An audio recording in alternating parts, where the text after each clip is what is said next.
Gracias, Ruth. Televidentes, tras ese repaso informativo tomamos el relevo para hacer el análisis en esa cita ineludible, la del G7 en Biarritz, al sur de Francia, ciudad idílica que se ha convertido en el centro de atención política. Los 7 países más industrializados del mundo se han reunido, diversos temas sobre la mesa que vamos a analizar con nuestro equipo de trabajo. ¿Ustedes nos acompañan? Bienvenidos.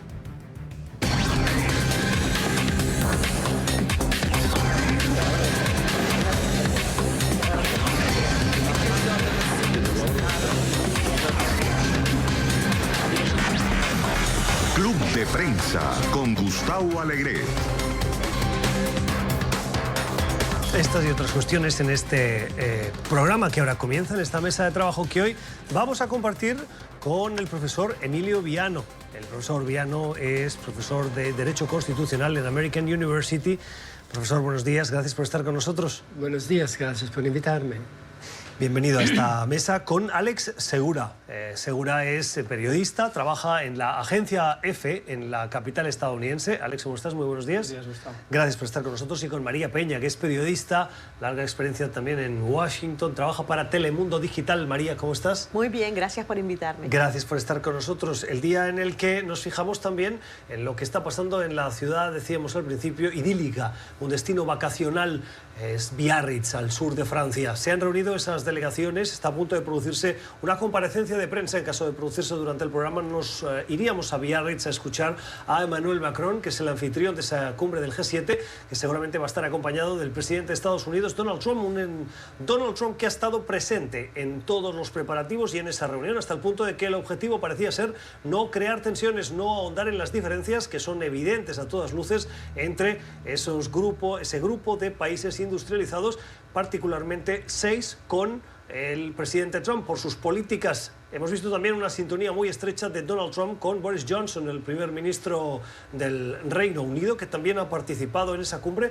Aparición por sorpresa del ministro de Relaciones Exteriores iraní en la Amazonía, profesor, como tema de fondo en una reunión en la que no participó el presidente Trump, una reunión que tenía que abordar las cuestiones climáticas y de los océanos.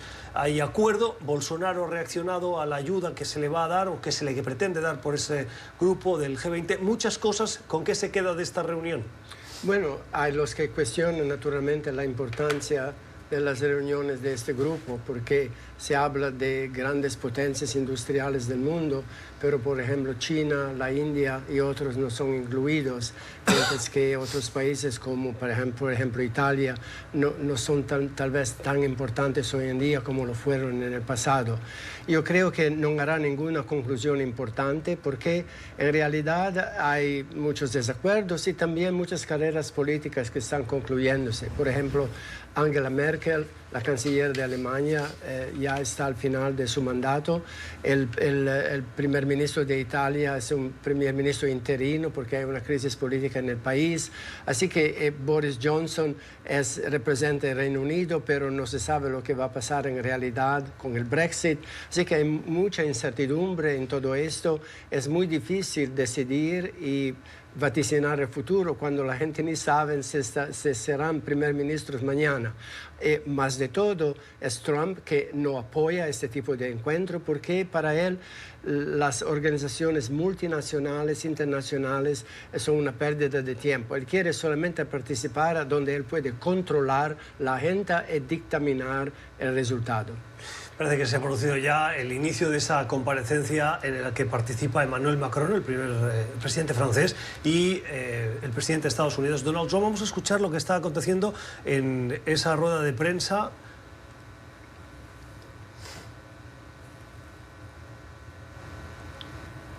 Of course, President Trump and the First Lady will then proceed with their own press conference to the American press, where other discussions will take place. But I just wanted to sum up the different items on which sumarizar los diferentes asuntos sobre los cuales hemos concordado y los diferentes temas a los que hemos llegado sobre biodiversidad, economía digital, entre otros. Queríamos sostener esta conferencia de prensa juntos porque el año siguiente Estados Unidos de América recibirá el G7 y nosotros vamos a darle la palabra al presidente Trump. Por eso es que estamos juntos. Solo quería decir que en los últimos 2 días hemos trabajado bastante juntos sobre diferentes puntos en común.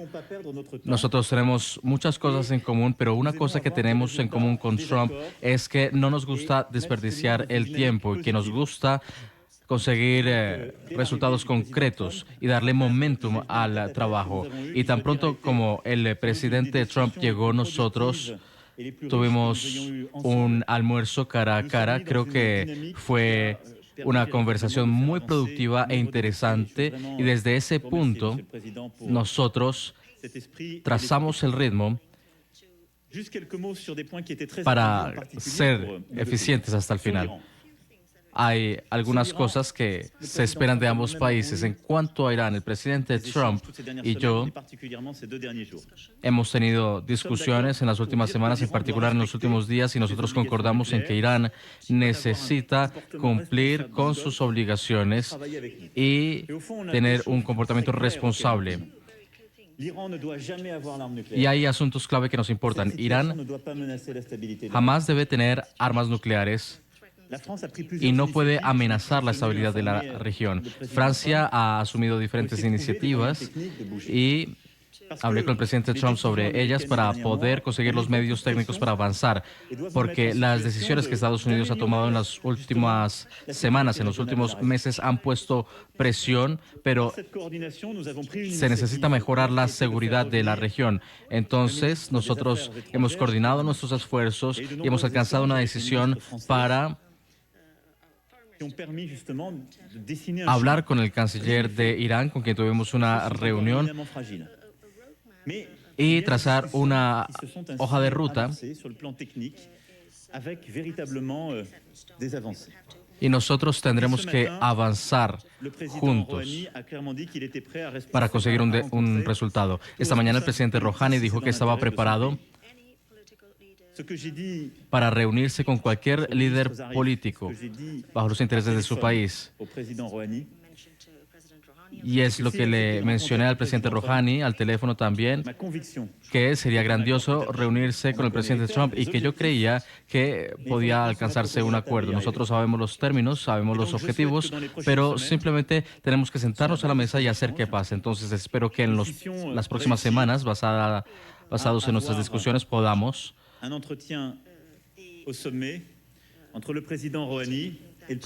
conseguir la reunión que acabamos de mencionar entre el presidente Rouhani y el presidente Trump y yo mismo y los socios que tienen un rol que jugar en las negociaciones y que también estarán involucrados en estas negociaciones. Creo que esta reunión es muy importante. Y en los últimos días hemos clarificado la situación. Muchos mensajes han sido enviados entre nuestros ministros que han estado totalmente involucrados en estas discusiones, en esta etapa, para conseguir un acuerdo. Por supuesto, quiero ser muy cuidadoso y muy modesto, pero creo yo que esto nos va a llevar a poner fin a la escalada y quizá a una solución. Las discusiones que tuvimos el sábado en la tarde y el domingo han sido muy fructíferas. Nuestro propósito es asegurar la estabilidad de la región. La idea es asegurarnos que Irán no consiga el arma nuclear. En cuanto a comercio, nosotros también hemos compartido muchos análisis, muchas observaciones. Entraré en los detalles de ello. Creo que podremos decir que nuestras discusiones han clarificado lo que es legítimo. Y lo que Estados Unidos siente es una situación injusta. Nosotros tenemos reglas internacionales que gobiernan el comercio internacional. Y en este documento de una página hemos dicho que hay que tener una organización única que gobierne el comercio internacional, pero no ha sido muy eficiente al trazar barreras comerciales, no ha sido muy eficiente en resolver problemas cuando ocurren, no ha sido eficiente al proteger la propiedad intelectual de nuestras industrias. Las discusiones están en curso actualmente, en particular entre el presidente Trump y el presidente Xi. Nosotros hemos visto, incluso en el pasado reciente, que se puede alcanzar un acuerdo. Nosotros reafirmamos el deseo de cambiar las reglas que gobiernan el comercio internacional y refundarlo para que nadie sienta que está siendo tratado de manera injusta y que todos los intereses estén siendo protegidos. Y esto es algo en lo que necesitamos trabajar juntos. Ahora, hubo mucho nerviosismo debido a malentendidos, debido a condiciones económicas poderosas. Bueno, nosotros hemos alcanzado un muy buen acuerdo. El trabajo que hemos conseguido con los ministros nos ha ayudado a conseguir progreso. En nuestras economías tenemos situaciones muy injustas. Una de ellas es pagar impuestos. Cuando hay una competencia desleal entre otros jugadores y hay actores internacionales que no pagan impuestos, esto lleva a una inestabilidad significativa en el frente económico. Esto no es justo. Por supuesto, estamos presionando para reglas internacionales a un nivel europeo, con Francia, Italia, incluso Reino Unido, y hemos decidido hacer algo a un nivel internacional, pero no es en contra de compañía alguna en particular. Simplemente buscamos resolver problemas. Hay muchas compañías francesas que podrían estar siendo impactadas por estos ataques y algunos de ustedes probablemente escucharon que he dicho meses atrás que esto solo busca encontrar una solución y el objetivo finalmente es encontrar un acuerdo a nivel internacional con el G20 para el pago de impuestos dentro de la Organización Mundial del Comercio y las prácticas internacionales. Y a través de estos impuestos digitales, nosotros también hemos alcanzado un acuerdo de superar esta situación y tenemos muchas bases bilaterales para encontrar una solución juntos. Y el día en que exista el impuesto internacional, Francia hará lo mismo con sus impuestos domésticos. Esto ya está siendo pagado bajo otros sistemas impositivos. Entonces, la idea es que nosotros debemos encontrar un acuerdo conjunto para abordar los problemas internacionales en común. El sistema internacional impositivo definitivamente debe ser modernizado en el marco de la cooperación. En cuanto a Libia, Siria, Corea del Norte, Hong Kong, hemos redactado un documento de una página llamando a la unidad y nosotros también hemos hecho un trabajo significativo en cuanto al Amazonas.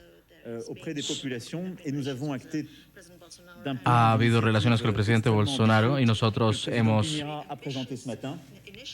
tomado una iniciativa muy ambiciosa que el presidente Piñera presentó esta mañana después de haber discutido con los diferentes gobiernos de la región. No quiero entrar en detalles, pero simplemente quería subrayar estas cosas que he mencionado. Simplemente quería decir que hemos trabajado juntos, mano a mano, con el presidente Trump en estos 2 días. Y durante este G7 me gustaría agradecer a todos mis colegas por esto. Nosotros hemos alcanzado convergencias sobre diferentes asuntos y si seguimos con este trabajo en los meses y semanas que vienen con mucha energía, Corea del Norte sabe cuán fuerte está comprometido el presidente Trump con este asunto. También hay un acuerdo con China. Podemos trabajar mano a mano sobre todas estas diferentes problemáticas. Me gustaría agradecerle, presidente Trump, por su participación en los últimos días. Quiero agradecer a la primera dama que estuvo junto a usted y ha sido muy activa, hombro a hombro con mi propia esposa. Y ella sabe qué tan popular es ella en nuestro país y el presidente Trump estará recibiendo la cumbre del G7 el próximo año, así que le daré la palabra para que él nos pueda contar cómo busca organizar el G7 y estaré allí junto a usted con la misma voluntad y determinación por la unidad.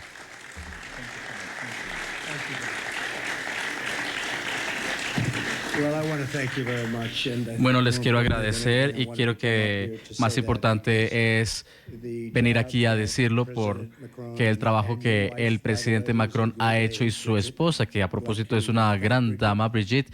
Bueno, quiero agradecerle a Brigitte, ella ha sido espectacular. Hemos pasado mucho tiempo con Melania y algunos amigos que llegaron, algunas esposas. Tuvimos un grandioso tour en el área y quería agradecerle al presidente por el grandioso trabajo. Ha sido una cumbre del G7 muy exitosa, hubo una tremenda unidad, grandiosa unidad. Y les diré que habríamos quedado durante una hora más. Nadie quería irse. Hemos logrado mucho, pero más importante es que nos hemos llevado bastante bien. Usted ha sido un líder espectacular. Quiero agradecerle y quiero agradecer al grandioso país de Francia. Muchas gracias.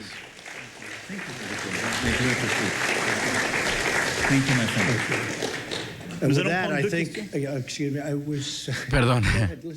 Adelante. Solamente quería decir que tomaremos 2 preguntas. Después de eso le diré adiós a mi buen amigo el presidente Trump. Adelante. Yo no quiero que el presidente de Francia esté aquí mientras estoy respondiendo estas absolutamente hermosas preguntas. Entonces, empecemos con las preguntas para Francia.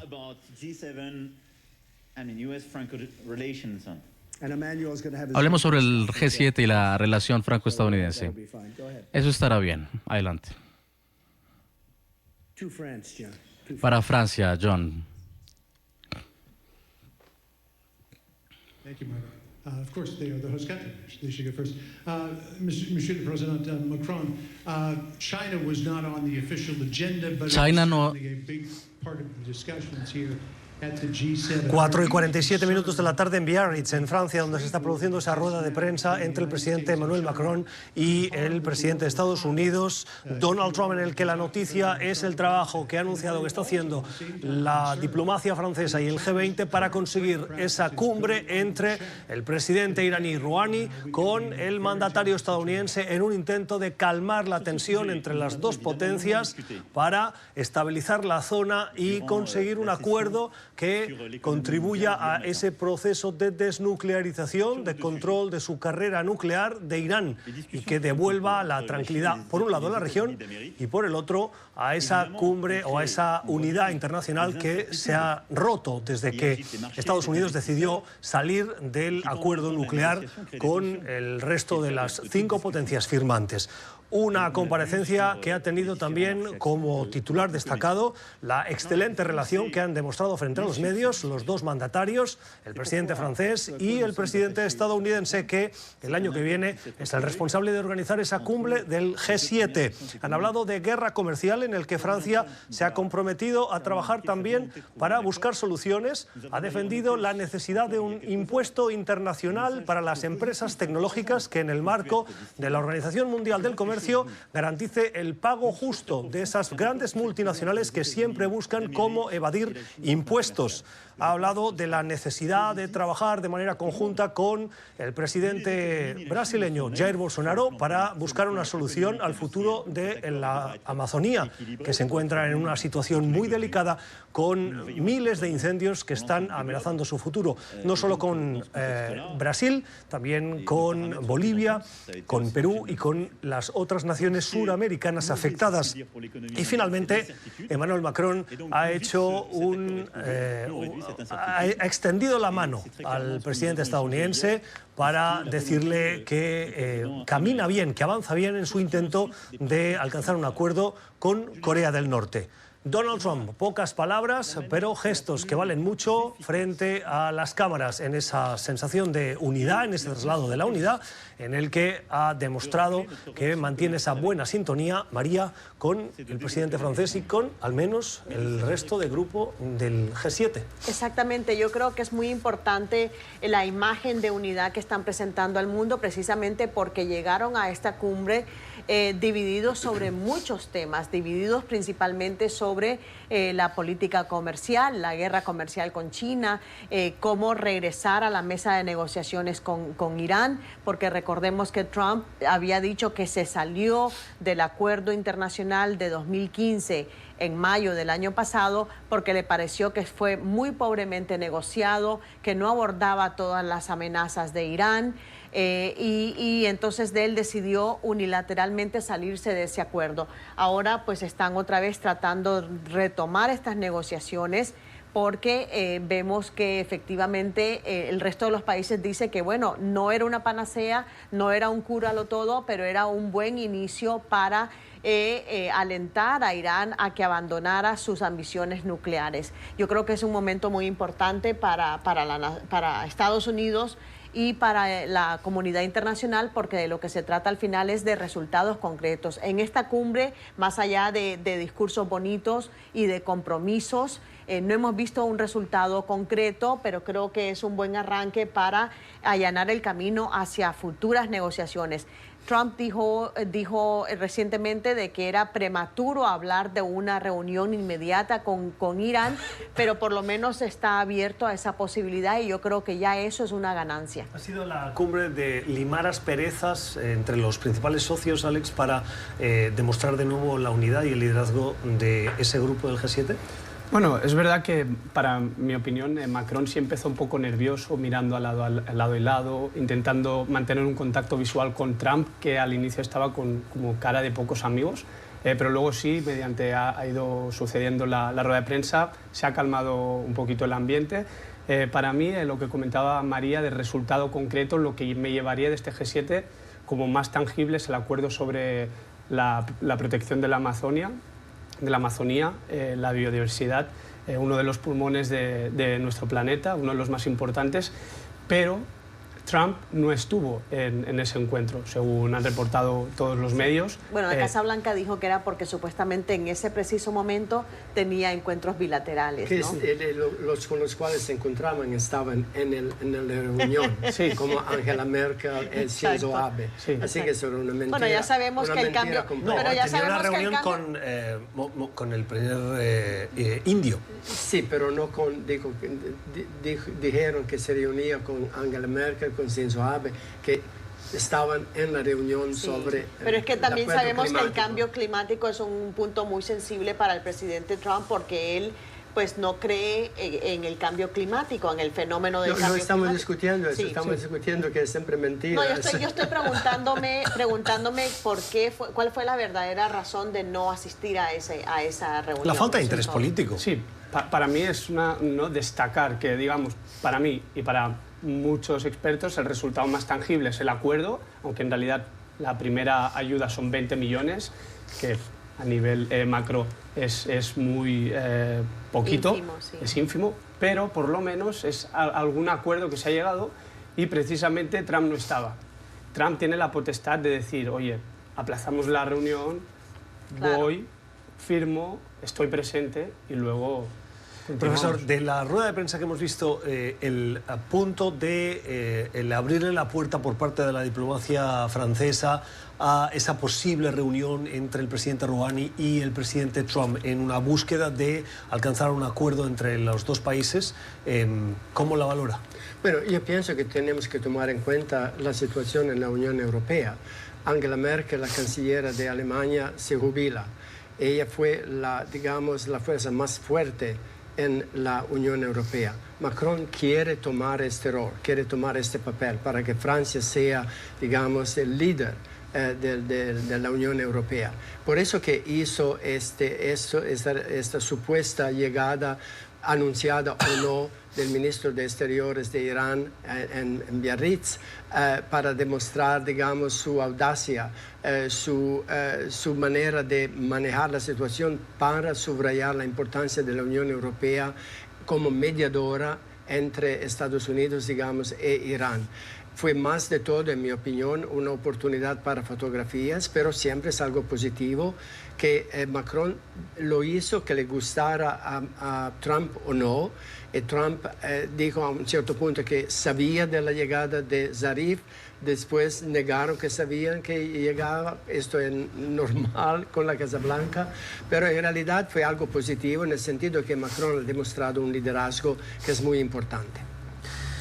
Es momento de una nueva pausa, o de una primera pausa en este club de prensa de hoy, en el que estamos dando cuenta de lo que acontece en el sur de Francia, en Biarritz, donde está concluyendo con esa rueda de prensa conjunta entre el presidente francés Emmanuel Macron y el presidente estadounidense Donald Trump, esa cumbre del G7.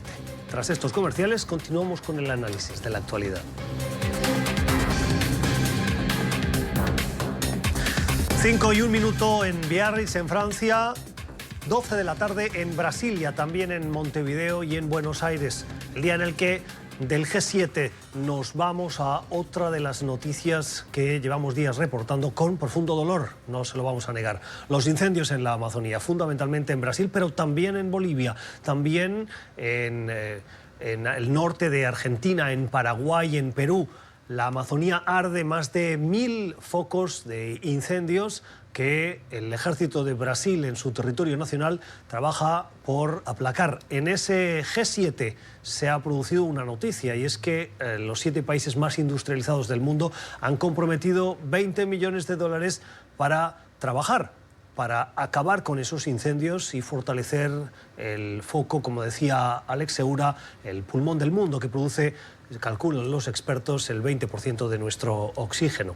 Hay que destacar la respuesta que ha tenido hace minutos Jair Bolsonaro en este mensaje de Twitter que llamaba la atención tras conocerse ese anuncio de esa donación de 20 millones de dólares, diciendo que no podemos, dice Jair Bolsonaro, presidente de Brasil, aceptar que un presidente, Macron, dispare ataques descabidos y gratuitos contra la Amazonía, ni que disfrace sus intenciones detrás de la idea de una alianza, entre comillas, de países del G7 para salvar el Amazonas como si fuésemos una colonia o una tierra de nadie.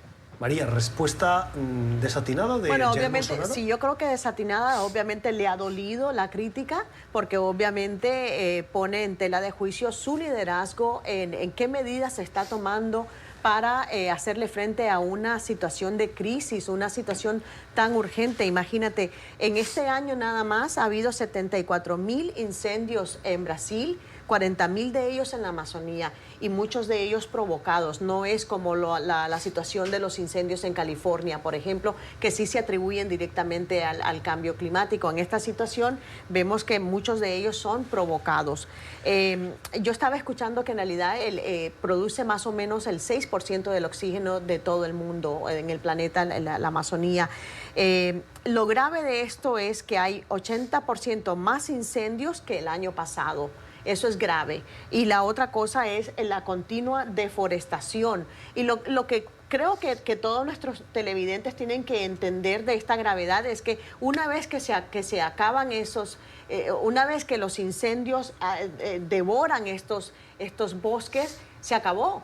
O sea, para que tú puedas reemplazar lo que se ha perdido tomará miles de años, y eso es lo grave. Yo creo que a él obviamente le ha dolido la crítica, pero, o sea, 20 millones a lo mejor a corto plazo no es mucho, pero es un inicio y hay que darle, hay que hacer frente unidos, ¿no? Hay que hacer un frente unido de toda la comunidad internacional, porque, a ver, la Amazonía está ahí, pero afecta a todo el mundo, afecta o sea, y es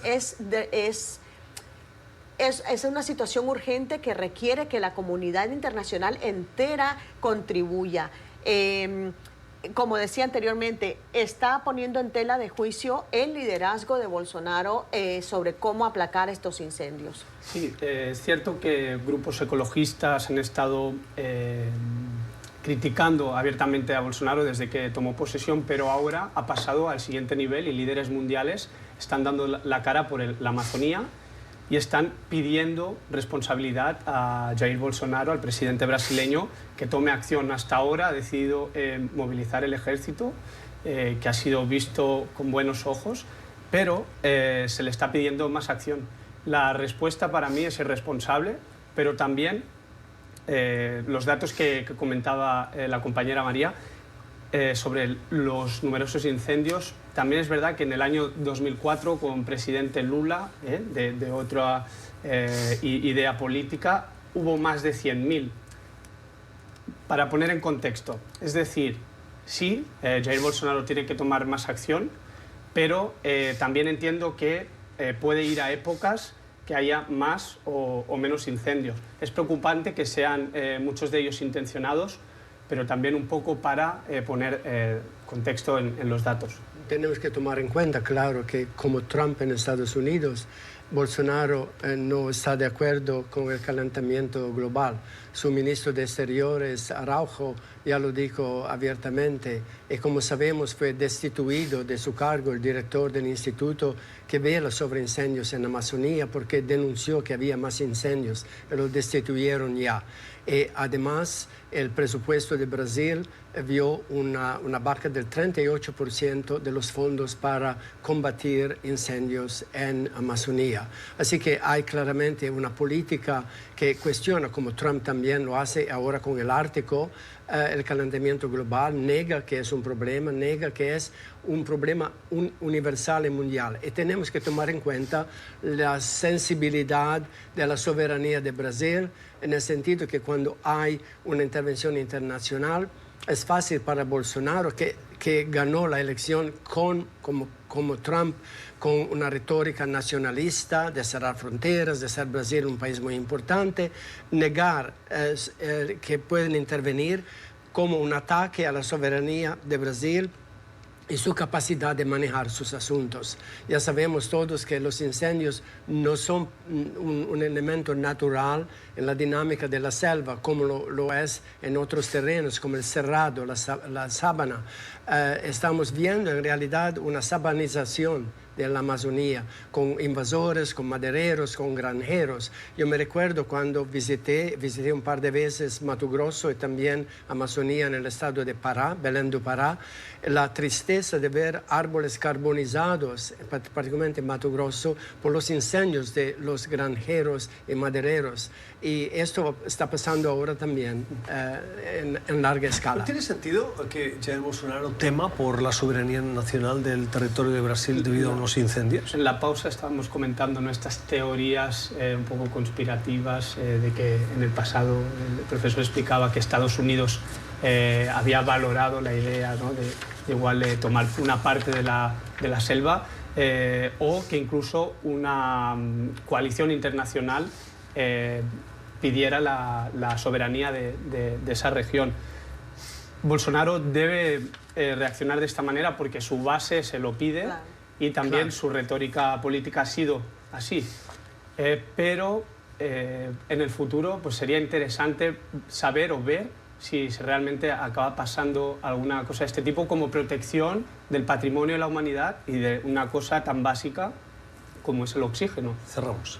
No, yo creo que no debe ofenderse cuando más bien lo que están haciendo es ofreciéndole ayuda. Eso yo no creo que amenaza la soberanía nacional. Le están diciendo, ojo, ojo que esto es grave y tiene que tomar medidas urgentes ya. Bueno, pero hay países que a veces se negan de aceptar ayuda internacional porque lo ven como una humillación. No tenemos los medios, él dijo, de enfrentar este problema, o es una injerencia de potencias exteriores que al final llegan aquí con ayuda, pero después quieren hacer otra cosa. Lo hemos visto en muchos contextos. Pero ahí va a estar a prueba la capacidad del gobierno de Bolsonaro de negociar si es que al final alguien está dándote algo a cambio de otra cosa, ¿no? Porque algunas veces la ayuda no es gratuita, te dan algo esperando algo a cambio, ¿no? Por eso que pero no ahí está quiere. La habilidad de Bolsonaro para negociar. Sí, por eso que no lo quiere, porque piensa que si me dan esta ayuda, después quieren velar para el futuro de Amazonía, y yo quiero abrir Amazonía, tanto cuanto Trump quiere abrir el Ártico, sí, y Groenlandia, si puede comprarla a mineros, a petroleros, lo que sea. Sí. 11:10 de la mañana en Washington. Vamos a la segunda pausa de este Club de Prensa de hoy y regresamos. 12:15 en Buenos Aires, el día en el que estamos analizando la actualidad con Alex Segura, con María Peña y con el profesor Emilio Viano. El sábado, miles de argentinos salieron a las calles, pero no para protestar, sino para decirle al presidente Macri que están con él si se puede. Es el relanzamiento de la campaña electoral de las presidenciales de Argentina, que se va a llevar a cabo este próximo mes de octubre, tras una sonada derrota en las primarias frente al peronista Alberto Fernández. Macri toma la iniciativa. La semana pasada bajó y tomó una serie de medidas y bajó impuestos buscando calmar los mercados y también a los argentinos, que veían cómo la depreciación del peso frente al dólar estaba empobreciendo aún más a una clase media mermada. Esas medidas llevaron a algunos a ver con desconfianza las políticas de Macri y a otros a salir a la calle a decirle a Macri que sí se puede, ese era el lema de la campaña, sí se puede derrotar a Alberto Fernández en las próximas presidenciales. Alex. Sí, la situación económica en Argentina es muy convulsa. Comentábamos que han habido protestas de los gobernadores por esta bajada de impuestos, por tener menos recaudación y entonces poder tomar menos iniciativas. Pero la verdad es que desde la intervención del FMI, que siempre es un proceso complicado y arduo, sobre todo para la gente de a pie, el peso ha continuado devaluándose hasta un 30%, la inflación está arriba. Entonces, la gente no acaba de entender qué ha hecho el FMI o dónde han ido a parar estos fondos. Obviamente, ahora el líder peronista, Fernández, tiene en eso un poder político muy grande. Y él está diciendo, tenemos que renegociar el pacto con el FMI, tenemos que pedir un plazo más largo, tenemos que ajustar nuestras cuentas, pero la situación está como está. Hace escasas 2 semanas el ministro de Hacienda, Dušovne, tuvo que retirarse después de toda la situación, un poco para salvar también la imagen del presidente de cara a unas elecciones que falta muy poquito y llegan con una gran sorpresa en las primarias. Macri tiene que reaccionar y de momento está intentando hacer, digamos, con estas iniciativas un poco más sociales, ¿no? de convocar manifestaciones para ver que también hay apoyo hacia su figura. Pero lo interesante es también que estuvo detrás de esta movilización, ¿no? El actor Luis Brandoni, que aparece en un film que en este momento es muy, muy popular en la Argentina. Como pasó, pareció casi como un guión cinematográfico, vale decir, más y más gente juntándose. Mismo el presidente no estaba en Buenos Aires y le pidieron de regresar pronto porque era una oportunidad claramente muy importante para él. Así que es interesante ver cómo esto se desarrolló cuando ya Macri se daba por vencido prácticamente por el Alberto Fernández que ganó las primarias. Tenemos que tomar en cuenta que, claro, se podría decir, el gobierno actual fue el heredero de una situación financiera muy mala y que 3 años y medio, como dijo Macri en su discurso a esta muchedumbre en Buenos Aires, no son suficientes para cambiar el rumbo del país. En esto pensemos a Obama y la crisis del 2008 aquí, como él pudo en realidad intervenir positivamente. Tuvimos mucha suerte con esto. Así que es una situación muy difícil y siempre hay esta crónica enfermedad financiera en la Argentina. Yo respeto mucho a los argentinos porque continuamente hay problemas, continuamente hay inflación, continuamente hay caída del valor de su moneda en frente del dólar. Esperemos que la misión del Fondo Monetario Internacional, que está ahí para entregar los últimos 5.400 billones de dólares a la Argentina, le dé el visto bueno y ayude a impulsar a una recuperación. Y obviamente se emocionó porque tengo entendido de que él tuvo que grabar en su teléfono móvil un mensaje para luego difundirlo a la multitud y que casi llorando, o sea, muy emocionado, con lágrimas en los ojos, les dijo que 3 años no es suficiente para cumplir su meta de gobierno, su proyecto de gobierno. Y yo creo que él esto le ha dado le ha insuflado nuevas esperanzas de que a lo mejor sí puede ganar, pese a que la enorme derrota del 11 de agosto, ¿no? Sí, además la circunstancia es que Macri durante el periodo presidencial que ha tenido le ha dado la vuelta a las finanzas. Si bien no ha conseguido los resultados que esperaba o no los vemos, el trasfondo sí que ha transformado y ha solventado los profundos problemas que tenía la economía argentina. Y se encuentra en el punto de que si consiguiera un segundo mandato podría comenzar a ofrecer resultados. Se dará la paradoja de lo que le pasó a Bill Clinton con George Bush, que es que le dejó las finanzas saneadas y llegó Bush y los echó al traste con sus políticas. En este caso, Alberto Fernández recibiría una herencia de Macri con una economía en lo macroeconómico saneada, si bien con problemas. Profesor. Sí, claro. Me parece muy correcto. Claramente, si hubiese una victoria de Alberto Fernández y de Cristina de Kirchner, haría naturalmente una vuelta dramática en el manejo de la economía de la Argentina, que no permitiría para nada la estabilidad del país, porque altibajos, ¿no? Políticas completamente diferentes no ayudan. Lo que ha pasado un poco aquí también, porque vemos que Obama le dio nueva vida a la economía de los Estados Unidos, intentó de controlar el superávit, o digamos el contrario, los déficits del presupuesto de los Estados Unidos, mientras que ahora tenemos un trillones más de deuda. Así que estamos caminando hacia una recesión. Bueno, pero aquí para también ser crítico con Obama hay que decir que Obama no contribuyó a reducir el déficit, más bien contribuyó a aumentarlo. Sí, porque encontró una situación en 2008 donde tenía que invertir mucho dinero en la economía para resucitarla, pero ahora que Trump fue el heredero de una situación económica muy buena, estable, tenemos un trillón más de dólares de déficit. Y con el peligro de encaminarnos a una recesión, como dicen la mayoría de los expertos ahora. Yo solo un apunte, coincido totalmente con el profesor sobre la dificultad de un nuevo posible gobierno peronista en Argentina, pero es verdad que el Fondo Monetario Internacional ya se está reuniendo hoy con el equipo económico, ya se reunió, y lo que se va a intentar hacer desde este gobierno será cambiar el tipo de acuerdo. Ahora es un acuerdo de stand-by, el próximo acuerdo que se intentaría buscar es un tipo de acuerdo que hay más incisión del FMI y hay unas condiciones más estrictas. Las opiniones hoy en nuestra mesa de trabajo del profesor Emilio Villano, de María Peña y de Alex Segura. Ya regresamos. 11:28 de la noche en Hong Kong, el día en el que aún resuena el eco de los cañones de agua a presión, del disparo al aire y del uso de gases lacrimógenos contra los brutales enfrentamientos contra los civiles que se produjo este fin de semana.